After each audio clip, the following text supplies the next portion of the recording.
Good morning, beautiful people. Thank you. My name is Sean Riggs, and I am grateful for the opportunity to host the service today. Uh, no matter who you are or where you are on your spiritual journey, you are truly welcome here. Is there anyone here for the first time? First time visitor? Don't see any new faces? Beautiful faces, but not new. And now we have Donna with her announcements. Good morning, everybody. Let's go to the announcements. So just want to remind you one more time of our prayer box. It's right in front here of the pulpit. And last week, almost all of you, I think, put in a prayer for the center. What was it? Is that what it was for? Is that what, or you were just doing for all kinds of things? Anyway, you can put in a prayer for yourself or just for the world in general, and you can put them in here, and somebody from the prayer team will definitely be doing the prayer for you. And this one we reminded you last week, Reverend Jack says some people, at some of his churches, they put money in the till with no name or anything, just cash. And then at the end of the year, they expect a tax receipt. Well, nobody knows who gave the money. So if you want to give cash and want a tax receipt, put it in an envelope with your name on it when the offering comes around. And that way, the center will keep track of how much you're giving. We'll wait for the siren. Mr. G, I'm getting back into that. Mr. G is a fun, interesting book on how God created the universe. And I'm to the point now where I forgot his name. Do I have to put it in there? Belhor, who I'm assuming is the devil, shows up. And he's telling you, he requests that the newly created intelligent creatures not be subject to rational laws, which is what Center for Spiritual Living is all about, right? Rational, we have laws that are always there. And so anyway, it's a very interesting book. We're going to finish discussing it at our Explorers Talk next week. And I hope more people will start coming to that. It's a fun time. Even if you haven't read the book, come and hear the discussions. Carol knows all about it, and she'll tell us more about what she thinks about the book. So next Sunday at 12:30. Now, we're still looking for ideas for fundraising and fundraising activities here. We are in our budget, we have $10,000 to be raised by fundraising activities. And so we haven't done any yet, and we're getting going. So I'm hoping some of you will have some ideas and want to throw some ideas. We got some great ones last week, and we're meeting again today after service. And the next slide is the main thing we'll be talking about is our Body, Mind, Spirit Expo #2. So we had one last year. It was great. We had all kinds of people in the center and with booths and did workshops on alternative kinds of wonderful health things. And we're going to do it again. Candace is here. She's going to be one of our presenters. That's great. So come to our meeting right after service and help us plan this. We're going to need a bunch of helpers to pull this thing off. And of course, we need some other ideas too. So I'll give it back to Sean. You got to come up. No, you need to come up. You got to talk in. Yeah, cyber war. You're talking to the people. Well, this is not really, it is an announcement. It's about Florence. And she had a knee replacement done Monday, and she's home and doing exceptionally well. So. Thank you so much, Sue. And thank you, Donna. I just want to throw an endorsement out there on a couple of things. The fundraising and the friend raising groups is really great. A lot of fun brainstorming. And for those of you that, are looking to exercise your creativity, that's the opportunity. The other thing I want to say is the class that's ongoing, ongoing Saturday mornings, 8:30 to 10:30. It's really great. Reverend Jack is teaching that, and I'm in it, and I'm really, really enjoying it. And there's a good group. I think there was 11 people signed up for it, so it's going really well. And now we'd like to read the mission statement. If you would join me, our mission statement is: Center for Spiritual Living Visalia is the place everyone comes together, connecting in love and learning how to create abundant, joyful, and peaceful lives. And now, could we have our first song? I can see clearly now. Great, thank you.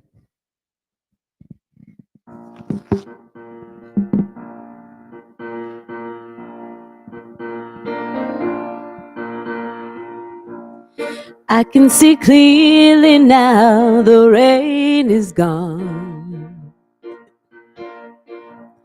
I can see all the obstacles in my way.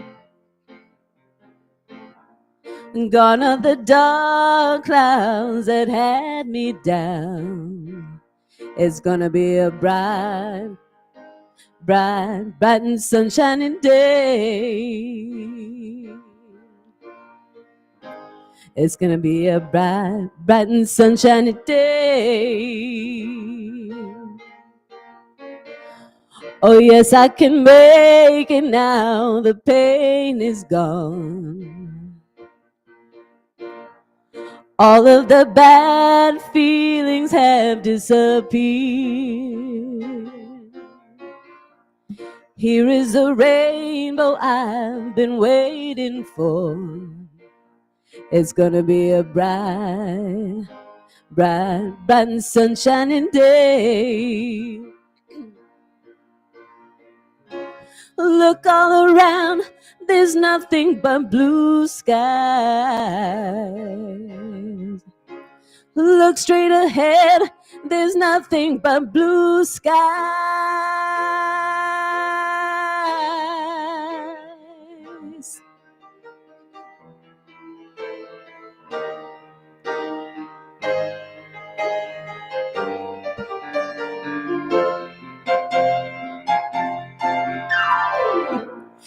I can see clearly now, the rain is gone. I can see all the obstacles in my way. Here is the rainbow I've been praying for. It's gonna be a bright, bright, bright and sunshining day. It's gonna be a bright, bright, bright and sunshining day. It's gonna be a bright, bright, bright and sunshining day.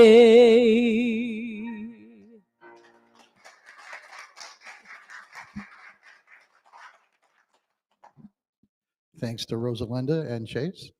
And now we have Bonnie with our diversity quote.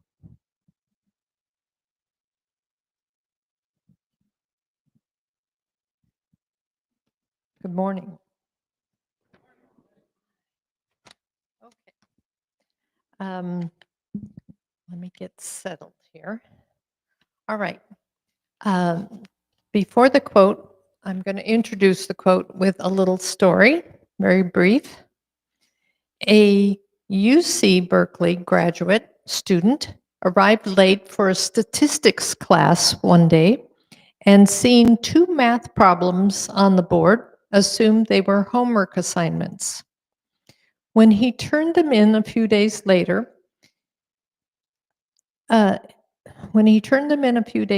he remarked that the problems were a little harder than usual, to which the professor exclaimed, "These weren't homework. They were famous unsolved problems in statistics." The student, George Danzig, went on to become a world-renowned mathematical scientist who made contributions to industrial and engineering, operations research, computer science, economics, and statistics. So this student solved these problems before he knew that they had never been solved previously. Do you think that if he had known they had never been solved previously, he would have attempted them? Yeah. And by the way, he did solve them. He did solve them. So why do you think he might not have tried them if he had known that they hadn't been previously solved? Maybe doubts, right? Why should I try? They've never been solved before, right?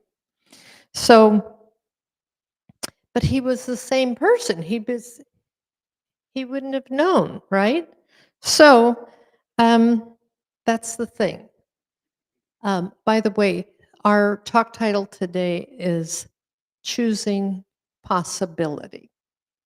So I think this introduces the quote very well because you never know. He was the same person. He could have solved them, but he didn't know. He said they were just a little harder than usual, right? So now we can see the quote, please. Okay. When you say all things are possible, you're affirming that the power which created the planets is now operating in your affairs, in and through everything you do. Ernest Holmes, This Thing Called You.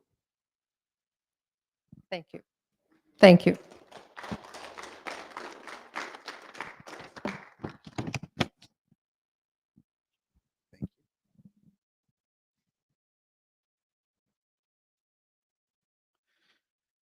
Each month, we look at one of our belief principles.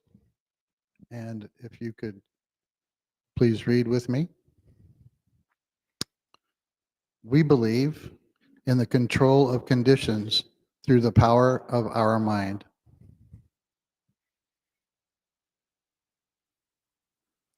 And now we have our congregation song. Thank you for this day.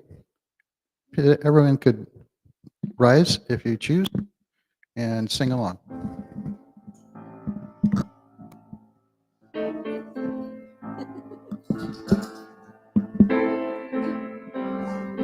Thank you for this day, Spirit. Thank you for this day. Thank you for this day, Spirit. Thank you for this day. This healing, this healing, this healing day. This healing, this healing, this healing day. Thank you for this day, Spirit. Thank you for this day. Thank you for this day, Spirit. Thank you for this day. This beautiful, this beautiful, this beautiful day. This beautiful, this beautiful, this beautiful day. Thank you for my friends, Spirit. Thank you for my friends. Thank you for my friends, Spirit. Thank you for my friends. My wonderful, my wonderful, my wonderful friends. My wonderful, my wonderful, my wonderful friends. Thank you for this day, Spirit. Thank you for this day. Thank you for this day, Spirit. Thank you for this day. This healing, this healing, this healing day. This healing, this healing, this healing day. Thank you for this day, Spirit. Thank you for this day. Thank you for this day, Spirit. Thank you for this day. This beautiful, this beautiful, this beautiful day. This beautiful, this beautiful, this beautiful day. Thank you for my friends, Spirit. Thank you for my friends. Thank you for my friends, Spirit. Thank you for my friends. My wonderful, my wonderful, my wonderful friends. My wonderful, my wonderful, my wonderful friends. Thank you for my friends. Thank you to all of you.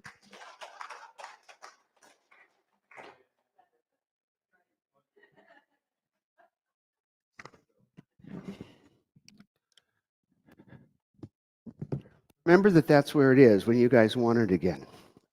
The microphone, I put it over there. Because if I have it up here, I'm going to make it go boom, boom, boom as it goes along.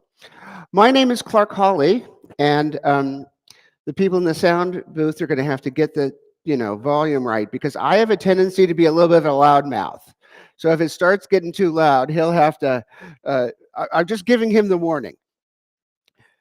This is one of those talks that I wish I had started at the end of the talk preparing for it instead of the beginning of the talk. Because the end of the talk, it talks about engaging life with a spirit of playfulness.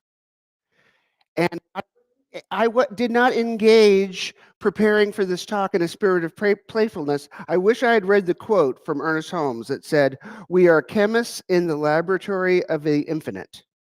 What then shall we create?" That spirit of creativity and playfulness. In the Centers for Spiritual Living, it is an established tradition that the first month of the year, for the first 4 weeks, you always talk about the first 4 chapters of the Science of Mind. Always. Always.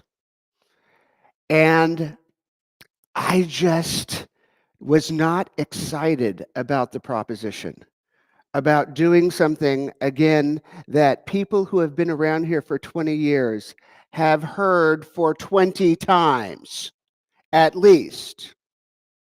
So I had a conversation with my friend Don Miguel Ruiz. Now, I'm not on his cell phone list, but I do keep a real close relationship with Don Miguel Ruiz in my imagination. I figure if you're going to have an imaginary friend, Don Miguel Ruiz is a really good choice. It's also worked out really well for me because I can almost always tell exactly what he's going to say to me.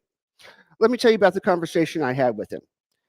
Don Miguel, I've been asked to speak in 2 centers this year in January.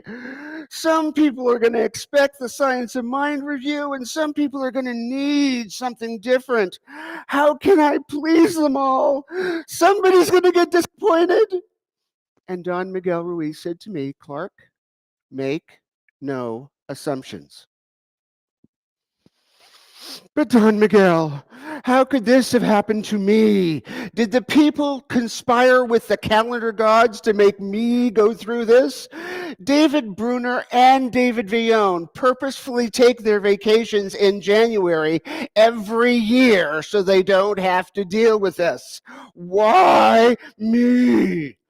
And Don Miguel said, Clark, take nothing personally. I don't want to, Don. I don't want to. I don't want to do the work of making an independent, genuine decision. Can't I just use someone else's talk? Can't I just pretend that it's mine just this once? Can't I do just a little plagiaristic and reputational fraud just once? And Don Miguel said, Clark, have integrity with your word. But Dawn, I just had COVID for the 4th time after 6 vaccinations. And I had post-COVID depression. The people I'm going to speak to deserve far better than what I think I'm going to be able to come up with right now. What am I going to do? And Don Miguel said, Clark, do your best. So here I am. Thank you. Don helps me out when I'm whiny. The first 4 chapters of the Science of Mind are the thing itself, the way it works, what it does, and how to use it. So today's topic is supposed to be how to use it, and we've summarized that in choosing new possibilities as our theme. but it's based on how to use it. I'd like to preface this talk by reminding everybody that I do not profess to know anything. I have no intention of arrogance. I have no intention of know-it-allism. Yet the language of the quote that I'm going to give today from The Science of Mind is pretty darn strong, as was the principle. Can we show the principle that we reviewed before again? Oh, look, I don't have much of a bald spot. That's the, when I was 26, there was a big bald spot. Thank you, Universe, Rogaine, and minoxidil.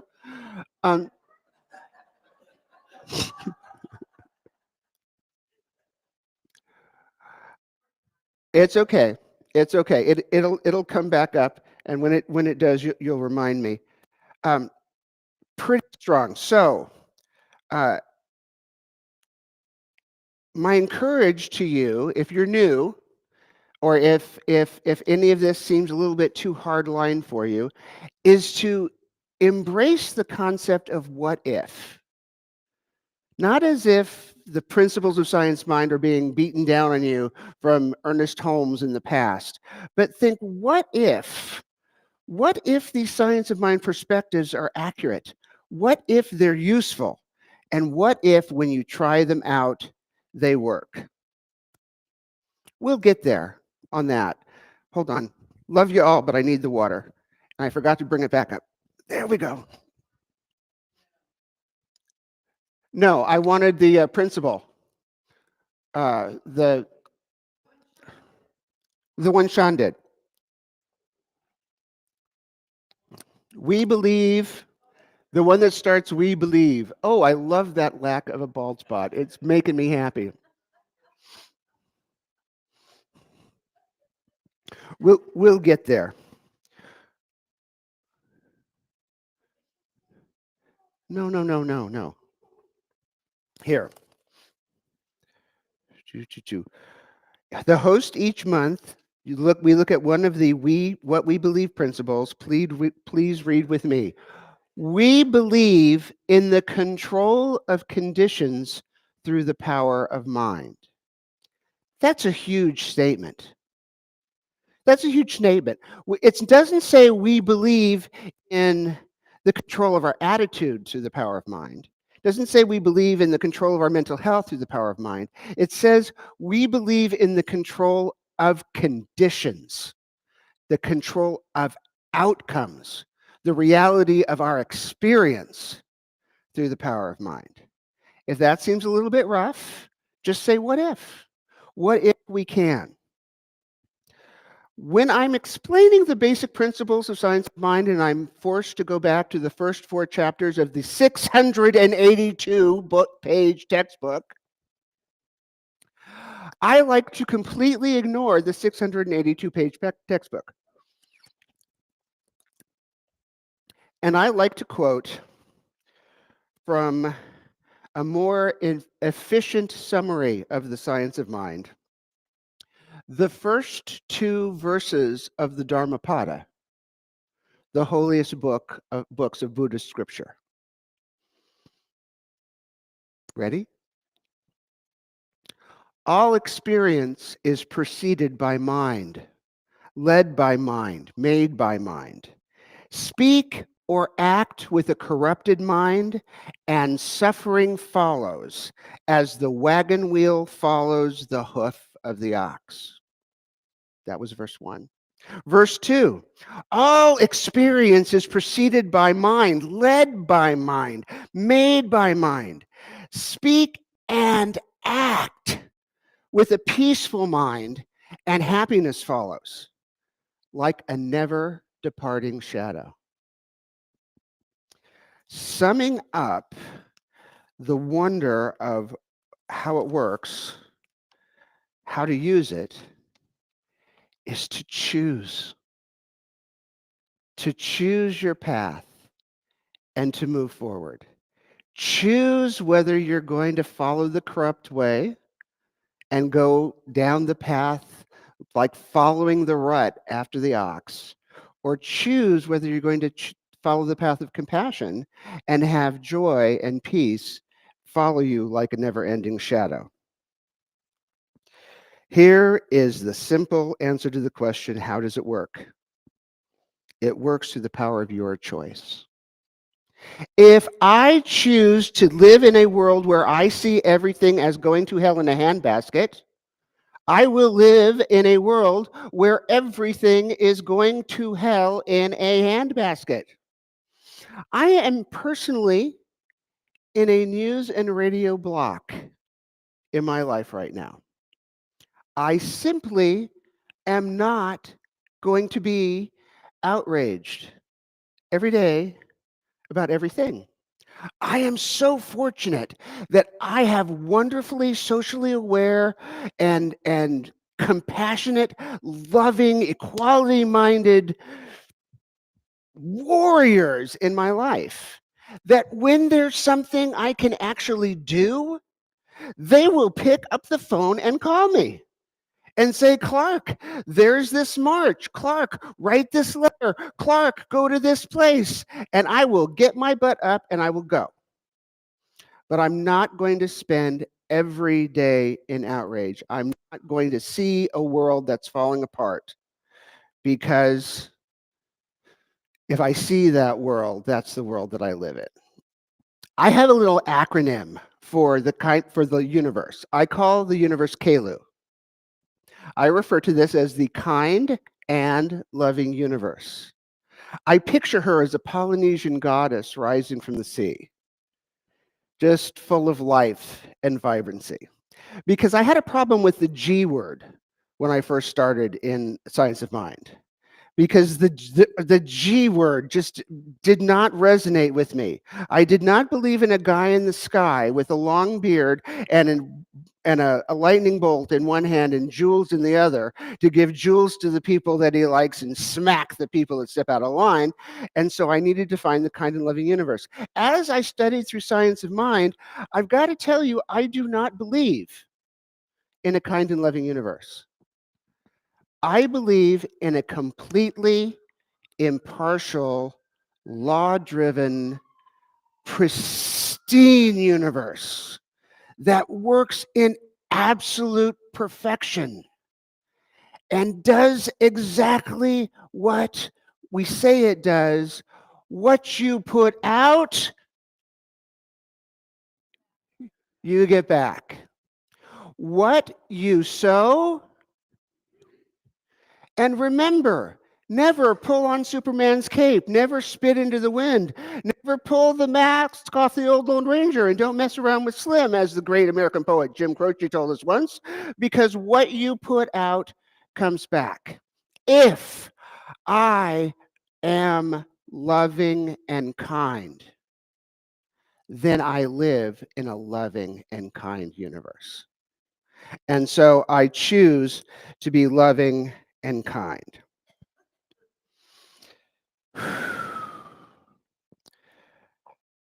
I get all excited. All right. You know, how do we make that choice? How do we choose and move? How do we choose to let go of the things that are no longer serving us and move forward towards things that do serve us? Let me tell you a little bit about my story. I kind of present as this outgoing extrovert, loving everybody and loving everything, and with an ego the size of Texas, Alaska, and Florida combined. I understand this.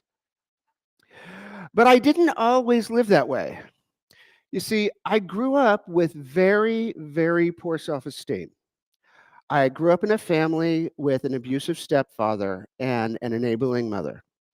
I spent 3 hours a day through most of my teenage years being lectured on how lazy and stupid and ugly I was and how I'd never be able to make anything out of myself.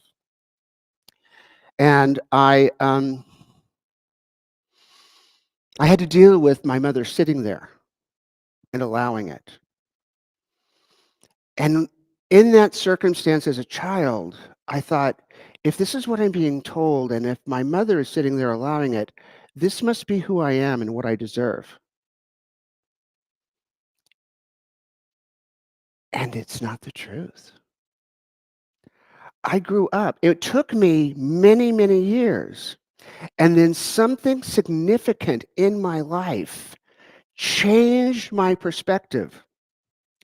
I looked at the people in my life. Oh, is that me? It is me. Jesus is not calling. You can just go away. All right. I looked at the people in my life that I work with, that I sing with, that I communicate with on Facebook. I looked at the people that are close to me. I looked at the people who have supported me and who have loved me through every part of my life. And I thought, they are marvelous people. I have some of the most astounding human beings that have ever graced this planet as my friends.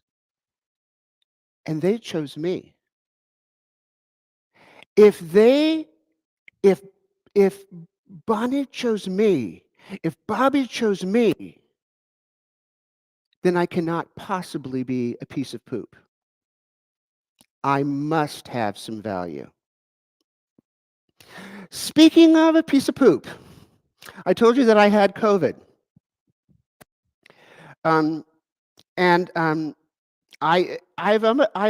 am of a generation where when you get a sniffle or something, you don't necessarily immediately go to the doctor. You figure, I'll get through it. And so you get through it, you get past the first 5 days of whatever this is, and so you test and then you test positive, and then you're past the point of being able to take the medicine that they gave you for COVID. I had a sniffle and a cough for a day. On the second day, I'm learning. He can be taught. On the second day, I tested and found out that I was positive for COVID. I called my doctor, and I got that blasted medicine, Paxlovid. Antiviral. Makes me feel like hammered poop.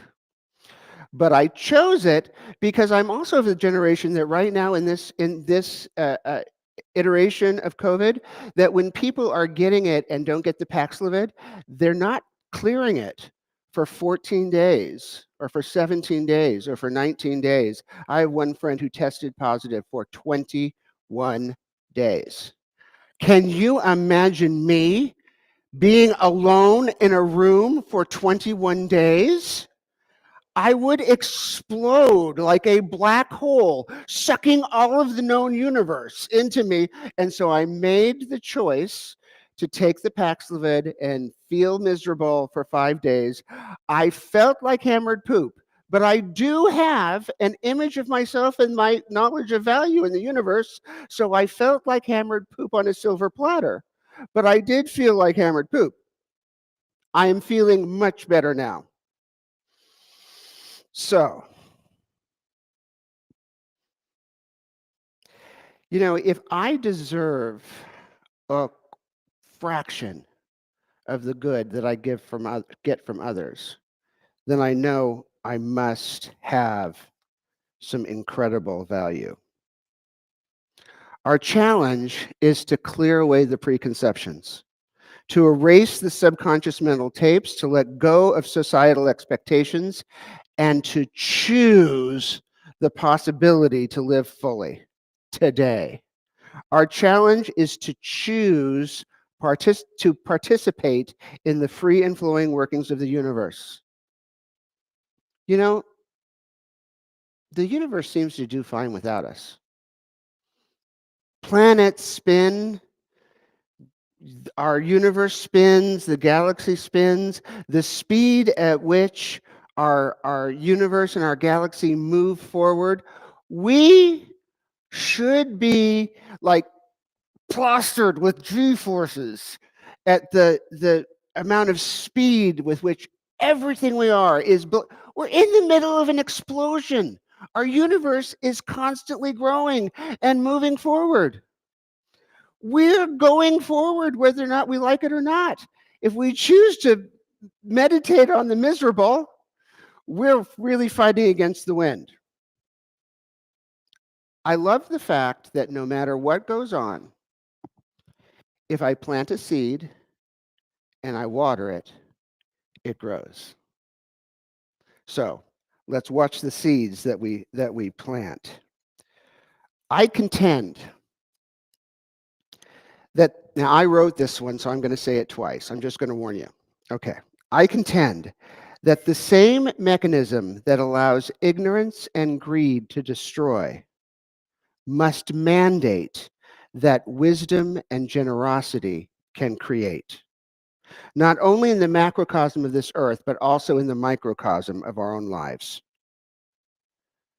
I contend that the mechanism that allows ignorance and greed to destroy must mandate that wisdom and generosity can create. If you see ignorance and greed destroying, you're the eyes of God. You're the mouth of God. You're the hands of God and the legs of God.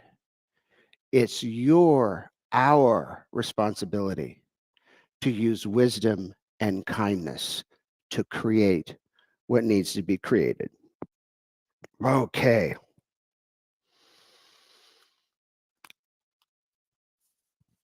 I missed something, and I'm going to go right back to it. Come on, Clark. Come on, Clark. Do you actually believe that our attitudes and actions create our reality? Come on, Clark. Really? Yes. Yes, I do. I remember clearly a day, and I feel really good about this because this day was 32 years ago. 32 years ago. I was in the the the teachers' lounge of the junior high where I was substitute teaching. I was a regular teacher, but I was on year round, and I was on year round so we could build the new middle school for the school. And in one of my year round breaks, I covered for a teacher who was taking maternity leave to have a baby. I know this was 32 years ago because her baby is the exact same age as my son and grew up to be a buddy of my son and was the guy that my son invited to go to our very first concert when my son wanted to see Green Day when he was in junior high. So 32 years ago, I'm in this break room with a whole bunch of teachers that had really common experiences. We had all been hired at the same time. We had all entered with our bachelor's degree and not our teaching credentials, so we had to do the extended teaching credential program. So we'd gone through years of 2 or 3 nights a week to do that. And we had finished everything. We were credentialed teachers. We were working together. We had about 2 years to rest because that's just a big journey to get to that place. And then we were having this discussion about going on and getting our master's degree and whether or not we were going to do that or not. And there were 12 of us in that room. And we were talking about it and talking about it and talking about it. And I will tell you now that the difference between the 6 of us that have our master's degree and 6 of us who do not have our master's degree can be summarized in one sentence. Some of us started a program. It's the only difference. We took the next right step. We started a program. We saw a possibility and we moved in that direction. Of the 6 of us who went to get our master's degree, there are now 2 who have their doctorates in education. I'm going to confess, though without naming names, that neither one of those 2 were the brightest of the 6 of us who went. And none of the 6 of us who went were really the brightest of the 12 of us who were in that room. But the difference was that we took the next step. How did we create our own reality? How did I create the reality that my name is Clark Hawley, BAMARCSP,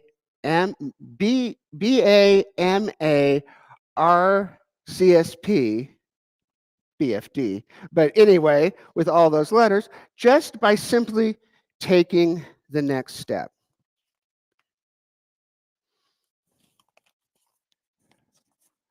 All righty. You see, I contend as well that when fear and faith have a battle, faith must always win. Now, this is because I have a couple of really specific definitions for fear. False evidence appearing real is my primary definition for fear. Now, if the fear happens to trigger your flight mechanism, then the acronym for fear might be another word that I can't say in church: F everything and run. I knew some of you are going to get that. If you've had that experience, when fear and faith have a battle, faith always wins. And I've got to tell you that my unshakable faith is not necessarily in the science of mind. It's not necessarily in this philosophy. It's not necessarily in a higher power from a 12-step program. Faith is the substance of things unseen. And there is an unseen power in this universe that each and every one of us have experienced. And that's the power of love. It's through using the power of love, of being loved, of loving another person, that we get the motivation, that we get the unction to be able to make that creative choice towards possibilities instead of inevitability. There was a writer a couple of thousand years ago that said something to the effect of, "Hey guys, love one another. For love, it's God's stuff. And everyone who loves knows God. And everyone who does not love does not know God, for God is love." I believe that. And I experience that love in this center. It's my joy to get on the train and come 4 hours to be able to stand up here for 20 minutes and remind 20, 30 some odd people of your wonder. It's my absolute joy because I see the love, I feel the love, I experience the love, and I give the love back to you. For God is love. And so it is.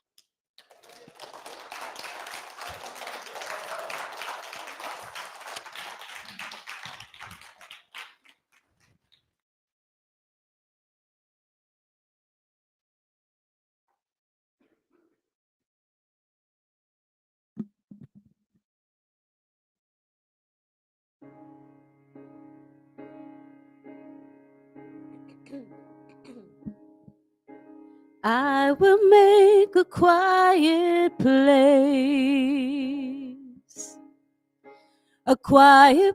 within my heart, and I will wait upon the Lord, wait upon the Lord.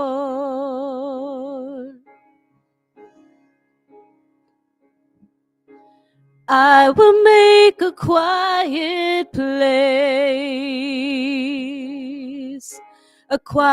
place within my mind, and I will wait upon the Lord, wait upon the Lord.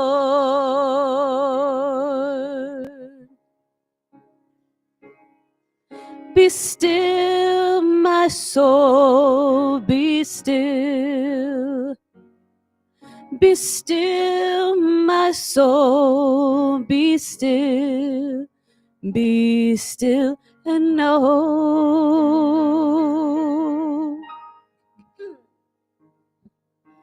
I will make a quiet place,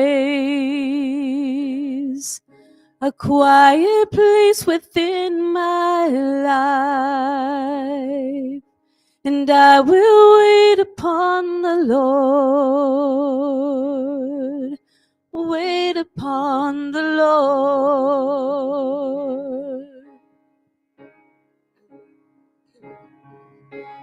I will make a quiet place, a quiet place within my heart, and I will wait upon the Lord, wait upon the Lord.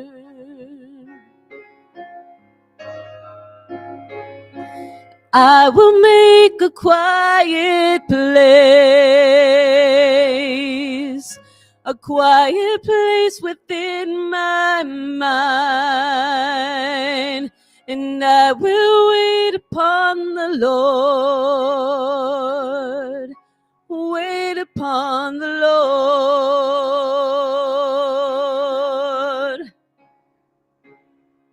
Be still, my soul, be still. Be still, my soul, be still. And be still and know.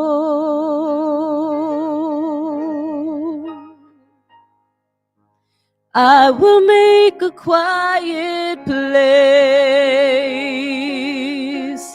a quiet place within my life, and I will wait upon the Lord, wait upon the Lord.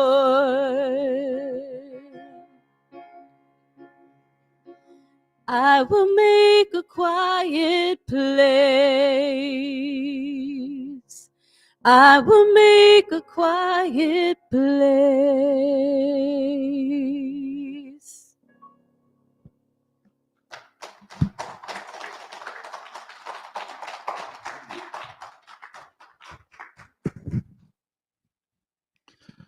Again, that was beautiful. Thank you, Rosalinda. Thank you, Chase. And before we do our conscious giving, I just wanted to thank Clark again for making the trek down here.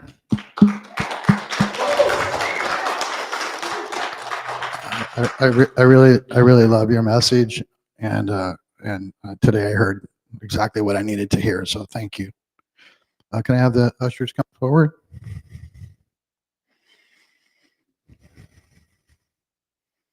And if you would, please read the prosperity prayer with me. Today, I expect every good thing to come to me, for I know that divine abundance is forever manifesting itself in my affairs. I am keeping my whole mind and thought and expectation open to new experiences, to happier events, to a more complete self-expression. Everything that belongs to spirit, I accept. Everything that partakes of the nature of divine reality, I claim as my own. I identify with success and I prosper in everything I do. As I give thanks for the good now flowing into my life, I gladly share that good with others. The more I give, the more I receive. I experience a deeper consciousness of peace and security, for I know that I am in the embrace of a warm, loving presence. My cup runneth over. I exist in limitless possibility. Thank you.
We bless these gifts.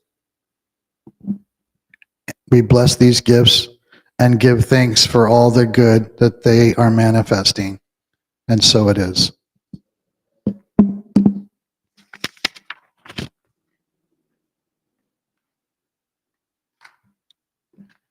Okay, you're not off the hook quite yet. We still have closing and blessing, and everything that I forgot while I was doing the talk. The only thing that I forgot that I know of is that I get so excited over the live experience of being here with real life people that I forget to acknowledge that there are real life people having a live experience at home. So those of you who are home and are watching us through all of the various things, welcome. You are part. And if you want to get all of my energy and bubbling over in the presence, then you get to show up here and hug me and get snacks afterwards next time. There's also, as if that's a big draw, you know, come get a cookie and a hug from people who will be viewing us online in the future.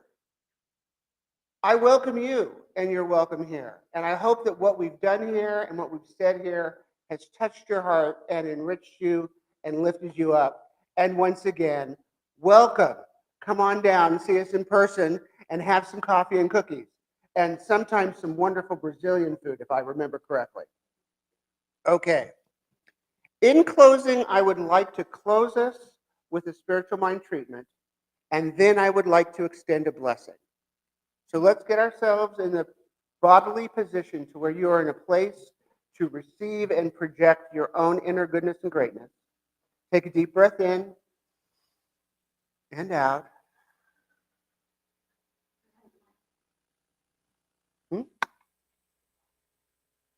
I'm not on. After all of that, I wasn't on. And so all the people that I said all of that to. Oh, sorry, guys. You're going to have to put the volume up because I'm not going to say it again. Love y'all. All right, take a big breath. There is only one. One power, one source, one energy, one life force, one grand, glorious, bubbling, expanding, living condition. And I'm a part of that. What I know for myself, I know for every single person who is touched by this moment in time where we celebrate. I know for every person here, for every person online, for every person in the future, that you and I are part of that one in expression. I know and I believe that we can move forward from this place, choosing the possibilities to change the world for good, to change our world from turmoil to peace, to change our hearts from doubt to faith, to invest our hearts in that power that we cannot see but have all experienced, love. I am grateful for the ability to say these words. I am grateful for the knowledge that when I say my words, they go out to accomplish that for which they are intended in this universe with mathematical precision, because that's the way the universe is built. It is with gratitude that I release and let go, and so it is. In blessing, because if we're all part of the one, and the one is love, and the one is God, and the one is able to bless, then when somebody says, God bless you, you could be the God that does the blessing. May love keep you. May love guide you. May love make peace to shine upon you. May you enjoy this life and this week and this month every day in the knowledge of your own power, and that power is love. And so it is.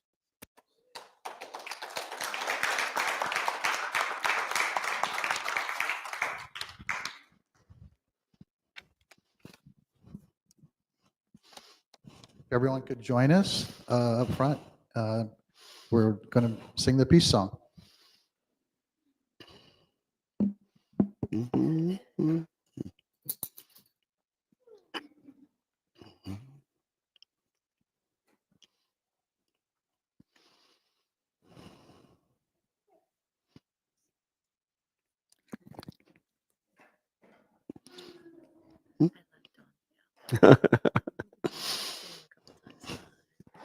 Oh, bless you. Because he's not the same life as written.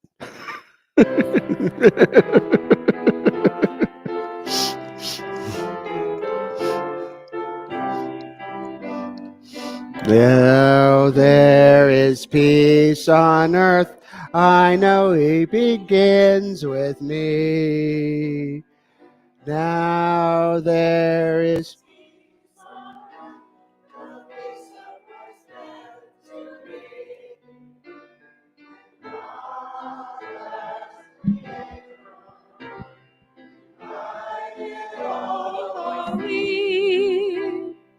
Now we walk with each other in perfect harmony. As peace begins with me, and this is the moment now. With every breath I take, this is my joyous vow, to take each moment